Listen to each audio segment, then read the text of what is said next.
Hello dear investors, this is Mahesh. BRS government second term లో బాగా వినబడిన పేరు షాద్ నగర్. ఈ షాద్ నగర్ అనే పేరుని ఎంతగా హైలైట్ చేశారంటే ఇక్కడ ఇన్వెస్ట్ చేయడానికి జనాలు బస్సులు కట్టించుకొని మరీ వచ్చేవారు. ఇప్పుడు పరిస్థితి కొంచెం భిన్నంగా ఉంది. అసలు ఎందుకని షాద్ నగర్ ఇంతగా హైలైట్ చేశారు? ఆల్రెడీ ఇక్కడ కొన్న వాళ్ళ పరిస్థితి ఏంటి? రీసేల్స్ అవుతున్నాయా లేదా? ఇప్పుడు కొత్తగా ఇన్వెస్ట్ చేయాలనుకుంటున్న వాళ్ళు తీసుకోవాల్సిన జాగ్రత్తలు ఏంటి?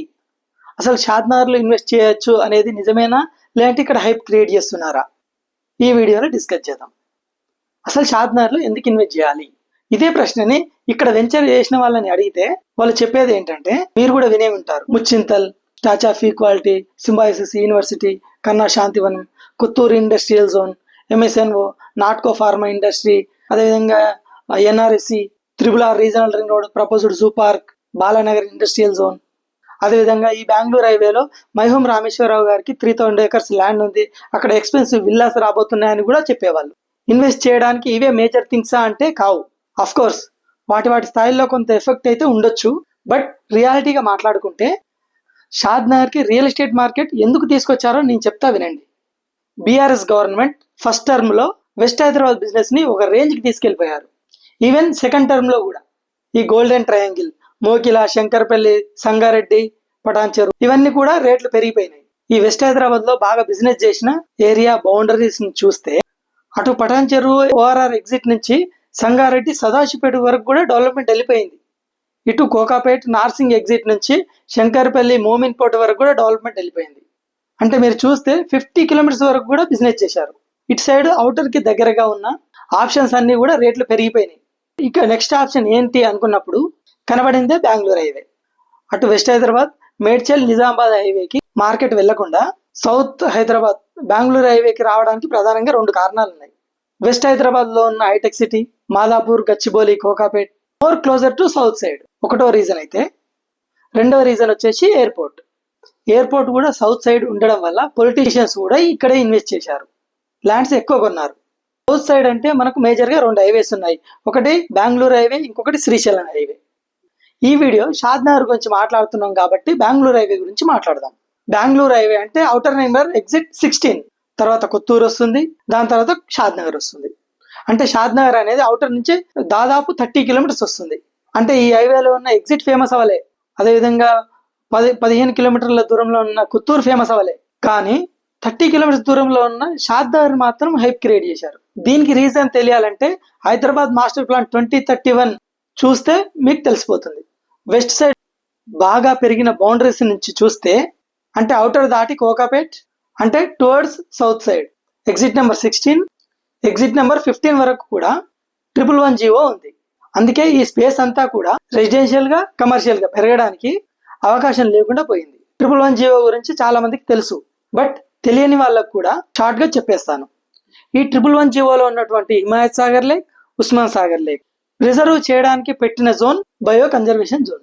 ఈ జోన్ లో ఎటువంటి కమర్షియల్ యాక్టివిటీ చేయడానికి వీలు లేదు, రెసిడెన్షియల్ గా సెటిల్ అవ్వడానికి కూడా వీలు లేదు, అండ్ కన్స్ట్రక్షన్స్ కూడా చాలా లిమిటేషన్స్ ఉంటాయి. బట్ ఇల్లీగల్ గా కూడా చాలా మంది ఇల్లు కట్టుకున్నారు. ఈ జోన్ అంతా కూడా అవుటర్ కి అవుట్ సైడ్ ఉండడం వల్ల హైడ్రా ఇంకా ఎంటర్ అవ్వలేదు. ప్రజెంట్ హైడ్రా ఈ అవుటర్ రింగ్ రోడ్ బౌండరీ గానే పనిచేస్తుంది. ఈ 111 జీవో తీసేయడానికి బీఆర్ఎస్ గవర్నమెంట్ చాలా ప్రయత్నాలు చేసింది, బట్ నేషనల్ గ్రీన్ ట్రిబ్యునల్ వాళ్ళు కేసులు వేయడం వల్ల ఇట్ ఈస్ స్టిల్ ఆన్.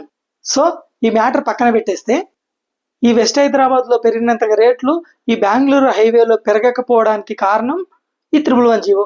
ఈ 111 జీవో అనేది బెంగళూరు హైవేలో 11 kilometers వరకు ఉంటుంది, అంటే తిమ్మాపూర్ వరకు ఉంటుంది. ఇదంతా కూడా బయో కన్జర్వేషన్ జోన్. దీని తర్వాత కొత్తూరు వస్తుంది. ఈ కొత్తూరు ఏంటంటే కొంత ఇండస్ట్రియల్ గా ఎస్టాబ్లిష్ అయ్యి ఉన్న ఏరియా. రియల్ ఎస్టేట్ లో దీన్ని కూడా పాజిటివ్ గా చెప్పినా సరే, రెసిడెన్షియల్ గా ఇది కూడా కొంత నెగటివ్ ఆస్పెక్టే. ఇంకా కొత్తూరు తర్వాత నెక్స్ట్ వచ్చేది మేజర్ గా Shadnagar, pure residential area. 53 kilometers to Gachibowli, 37 kilometers to international airport, 30 kilometers to outer ring road. Moreover rates కూడా ఇంకా తక్కువలోనే ఉండేవి, both acres and square yards. నేను చెప్పేది 5 years బ్యాక్. అందుకనే షాద్ నగర్ అనేది ఇన్వెస్టర్స్ పాలిట స్వర్గధామంగా మారింది. విపరీతంగా వెళ్ళి ఇన్వెస్ట్ చేశారు. సో ఇది రియల్ రీజన్ వై షాద్ నగర్ అంటే. బట్ ఇవన్నీ ఎవరు చెప్పరు. మైక్రోసాఫ్ట్ డాటా సెంటర్ అంటారు, స్టాచ్యూ ఆఫ్ ఈక్వాలిటీ అంటారు.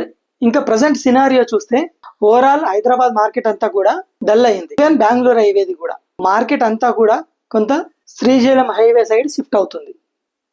దీనికి ప్రధానంగా 2 కారణాలు ఉన్నాయి. ఎయిర్పోర్ట్ సైడ్ సెటిల్ అవుదాం అనుకునే వాళ్ళందరికీ కూడా బెంగళూరు హైవే సైడ్ ఆప్షన్ లేకుండా పోయింది. ఎందుకంటే 111 ఉంది. వీళ్ళంతా కూడా శ్రీశైలం హైవే వైపు సెటిల్ అవుతున్నారు. అంటే తుక్కుగూడ ఎగ్జిట్ నెంబర్ 14. అండ్ ఇంకా సెకండ్ అంటే బెంగళూరు హైవే సైడ్ గవర్నమెంట్ కి పెద్ద ల్యాండ్ లేకపోవడం. ఈ ల్యాండ్ బ్యాంక్ అంతా కూడా శ్రీశైలం హైవే వైపే ఉంది. సో అనౌన్స్మెంట్ అన్ని శ్రీశైలం హైవే సైడ్ ఏం జరుగుతుందో శ్రీశైలం హైవే గురించి నెక్స్ట్ వీడియోలో మాట్లాడుకుందాం. మరి ఇప్పుడు షాద్నగర్ పరిస్థితి ఏంటంటే హైప్ చేయకముందు 10,000 or below 10,000 per square yard ఉన్న రేట్స్ అన్ని కూడా హైప్ చేశాక 17,000 to 25,000 వరకు వెళ్ళిపోయినాయి. రీసేల్స్ మాత్రం అంతగా అవ్వట్లేవు. ఎందుకంటే అవుటర్ దగ్గర నుంచి ఆర్గానిక్ గా పెరగాల్సిన విల్లా ప్రాజెక్ట్స్ కానీ అపార్ట్మెంట్ కల్చర్ కానీ పెరగడానికి అవకాశం లేకుండా పోయింది. అవకాశం లేకపోవడం బికాస్ ఆఫ్ 111 ఇంకా నెక్స్ట్ ఆల్రెడీ ఇక్కడ ఇన్వెస్ట్ చేసిన వాళ్ళ పరిస్థితి ఏంటి? కొత్తగా షాద్నగర్ లో ఇన్వెస్ట్మెంట్ చేద్దామనుకునే వాళ్ళు తీసుకోవాల్సిన జాగ్రత్తలు ఏంటి? ఈ రెండు ఇప్పుడు మాట్లాడదాం. ఇక్కడ ఆల్రెడీ ఇన్వెస్ట్ చేసిన వాళ్ళు తీసుకున్న ప్లాట్ ఉంచాలా అమ్మేయాలా? షాద్నగర్ కి ఇంకా డిమాండ్ పెరగాలంటే ఒకటి 111 తీసేయాలి. తీసేయడానికి మేమైతే సపోర్ట్ కాదు, కానీ ఈ 111 తీసేస్తే ఈ చుట్టుపక్కల సెటిల్మెంట్స్ పెరిగి దాని ఎఫెక్ట్ అనేది షాద్నగర్ మీద ఉంటుంది. నాకు తెలిసి తీయకపోవచ్చు, బట్ టైం విల్ డిసైడ్. రెండవది బీఆర్ఎస్ గవర్నమెంట్ లో అనౌన్స్ చేసినట్టుగా షాద్నగర్ వరకు మెట్రో రావాలి. ఈ రెండు జరిగితే రేట్స్ అనేవి ఇంకా పెరుగుతాయి. ఈ రెండు జరిగితే షాద్నగర్ చేసిన హైప్ జస్టిఫై అవుతుంది. ఇక్కడ కొంతమంది ఇలా అనుకోవచ్చు, ఇక్కడ అమెజాన్ డాటా సెంటర్ ఉంది, మైక్రోసాఫ్ట్ డాటా సెంటర్ ఉంది. గుర్తుపెట్టుకోండి, దీని గురించి సపరేట్ ఒక వీడియో చేద్దాం అనుకున్నాను. కేవలం డేటా సెంటర్లను నమ్మి ఇన్వెస్ట్ చేయకండి. ఇవి ఐటీ కంపెనీస్ కావు, జస్ట్ స్టోరింగ్ ఏజెన్సీ. మీరు 10 నిమిషాలు డేటా సెంటర్ ముందు నిల్చుంటే అక్కడి నుంచి వెళ్ళిపోమంటాడు సెక్యూరిటీ పర్సన్. ఎప్పుడైనా సరే ఒక ఐటీ కంపెనీ వచ్చినప్పుడే దాని చుట్టూ ఒక ఎకో సిస్టమ్ తయారవుతుంది. ఆటోమేటిక్గా రెసిడెన్షియల్గా ఆ ఏరియా గ్రో అవుతుంది. బట్ డేటా సెంటర్స్ అనేవి highly secured and storing agency. వీటిని నమ్మి ఇన్వెస్ట్ చేయకండి. కొన్ని దేశాల్లో డేటా సెంటర్స్ అనేవి సముద్రంలో ఉంటాయి.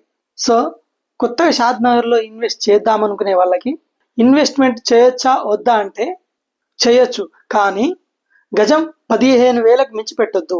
కుదిరితే రీసేల్ ప్లాట్ అయినా తీసుకోండి, కానీ 20,000కు 25,000 గజం కొనడం అనేది కరెక్ట్ కాదు అనేది నా అభిప్రాయం. రెండో విషయం, షాద్నగర్ దాటి మరెక్కడికో కూడా వెళ్ళిపోవద్దు. మ్యాక్సిమం 30 to 40 కిలోమీటర్స్ లోపలే వెళ్ళండి. నేను చెప్పేది అవుటర్ రింగ్ రోడ్ నుంచి జస్ట్ 40 కిలోమీటర్స్ లోపలే పర్చేజ్ చేయండి. నేను చాలాసార్లు చెప్తా, ఏదైనా ల్యాండే కదా అని చెప్పి వెంచర్ తాలూకు డెవలప్మెంట్స్ చూడకుండా తెలిసిన వాళ్ళు చెప్పారు కదా అని వెళ్ళి లీగాలిటీస్ చెక్ చేసుకోకుండా ఇన్వెస్ట్ చేయకండి. ఇవన్నీ చెప్పడానికే చూపించడానికే మేమున్నది. ఇతనే బెనిఫిట్ అవుతాడో ఏమో అని ఆలోచించకుండా బెటర్ కాంటాక్ట్. ఏ ఏరియాస్ బాగా గ్రో అవుతున్నాయి, ఏ వెంచర్స్ బాగా డెవలప్ చేస్తున్నారు. ఇప్పుడు చూడడానికి బాగానే ఉండొచ్చు, but over period of time అవి ఎట్లా మారిపోతాయి, నాలెడ్జబుల్ గా చెప్పడానికి ఒకరు కావాలి. ఒక మంచి ఇన్వెస్ట్మెంట్ చేయాలంటే ఈ రోజుల్లో మాటలు కాదు, ఎన్నో చూసుకోవాలి. లీగాలిటీస్ అన్ని కూడా చెక్ చేసుకోవాలి. So better contact. So this is all about Shadnagar. I hope you got the clarity. Thank you very much.